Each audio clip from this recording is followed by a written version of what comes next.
The question on everyone's mind this weekend is, will American Pharoah win the Triple Crown? Well, it's a tough thing to do, which is why no one has done it in the last 37 years. Will the Pharoah be able to get it done? Well, it's going to be a tough act to do. He's going to have some horses coming at him that have sat out a little bit, been rested up while he's been going over the stretch of running the Kentucky Derby at a mile and a quarter the first Saturday in May, coming back 2 weeks later, winning the Preakness at a mile and 3/16 at Pimlico, and then coming to Belmont Park here this weekend, going a mile and a half, a little bit longer race off 3 weeks rest. It's a tough thing to do, which is why nobody's done it in 37 years. Will American Pharoah get it done? Well, let's break down the race and see what we think, how this thing's going to break down. Let's determine what this trifecta is going to look like, and if there's any potential money to be made in the race. So typically when a horse is coming off of consecutive victories in the Kentucky Derby and the Preakness and has an opportunity to get that elusive Triple Crown, it's a horse that has sat out that Preakness, got rested up, and prefers the longer distance that takes him out. So let's take a look at who has the best chance to do that in this race. In my opinion, it's number 6, Frosted. Frosted was in the Kentucky Derby, finished 4th.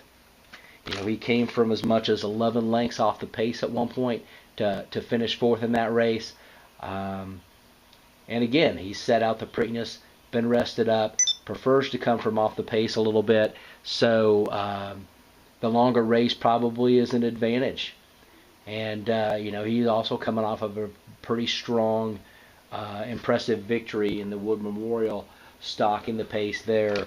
And again, being a few lengths off the lead, and then making a close down the stretch to win the Wood Memorial. So Frosted looks like the most likely candidate that fits that bill of the horse that's kind of looking to come from off the pace, that's got some rest, that typically would take out a horse in the situation that American Pharoah finds himself in. Will he be able to get it done? Well, that remains to be seen. Some of that may come down to number 8, Materiality, and if he does his job. Materiality is one of 2 Todd Pletcher trained horses in the race. Pletcher could use Materiality to ensure an honest and respectable pace, so that American Pharoah isn't able to just sit on the lead and save his energy for the stretch. If he can push American Pharoah to a quick early pace with the mile and a half distance, it's possible, especially coming off of the quick turnaround between the 3 races, and wear him down and make it set up for one of the other horses to come off the pace. I'm sure Pletcher would prefer his other horse in the race to be the one that tracks him down, and he may use Materiality to try to set it up for number 3, Made from Lucky. He will try to take a stalking position in this race, I believe, and will hopefully be able to try to catch American Pharoah and Materiality on the front end and win this thing down the stretch. The problem is, I don't think that he's strong enough horse to be able to get it done. I don't know that he's quite going to be able to pull that off.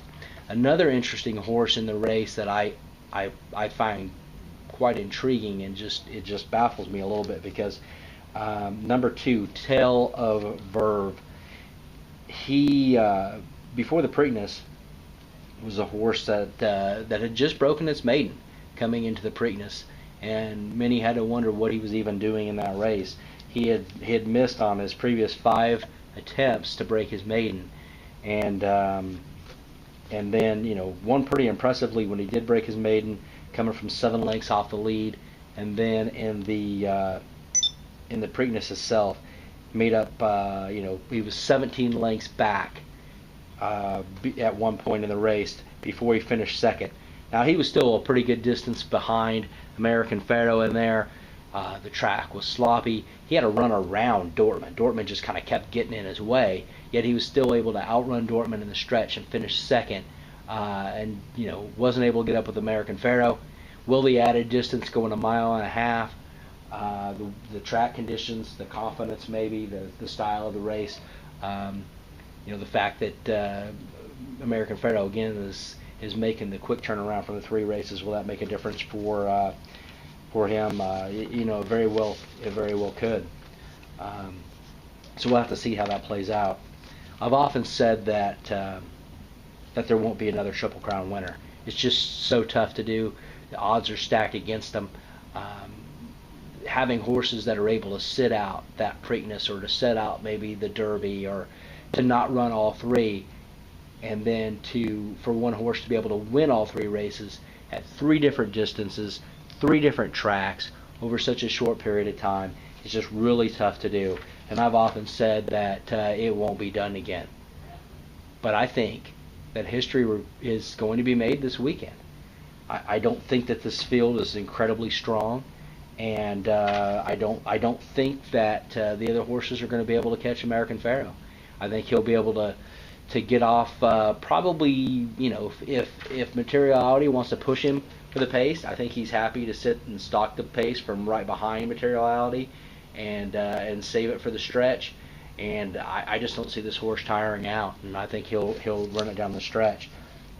My predicted order of finish is in the first place, number 5, American Pharoah, followed by number 6, Frosted. In third place, Tel Aviv. And again, I wouldn't be surprised if Tel Aviv finishes second in this race like he did in the Preakness. So you could almost flip Frosted and Tel Aviv around there. And in fourth place, I've got number 3, Made from Lucky. That's how I see the top 4. That would be the Superfecta. There's not going to be a lot of money to be made in this race, I don't believe. I feel strongly that American Pharoah will win. I wouldn't box this race. I wouldn't box it in the Tri or in the Super, because there's just not enough money to be made. I would key American Pharoah on top with Frosted, Tel Aviv, and Made from Lucky. Good luck on your bets this weekend. You will be watching history be made.